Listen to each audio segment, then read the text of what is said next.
And because of the possibility for winter weather, the agency that manages the power grid that covers most of Texas, ERCOT, just issued a weather watch. It runs Saturday through Tuesday. Now, they're not calling for anyone to conserve power, and they do expect to be able to meet demand. KVUE's Daniel Perot takes a look at how state leaders say they've improved grid reliability.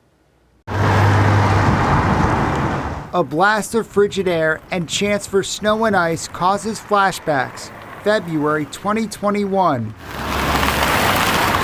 Snow and ice fell, the temperatures plunged, the power went out for millions for days. But this time, experts say the grid is better prepared. ERCOT is projecting a very healthy supply buffer, which is a good sign. Since then, the state has done a lot to add more capacity to the grid to make it more reliant during periods of high demand.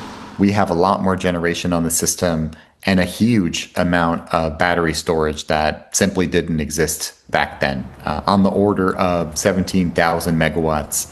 Since 2021, experts say that Texas has shifted its approach to the grid from reactive to more proactive for things like extreme cold, requiring facilities to weatherize their equipment.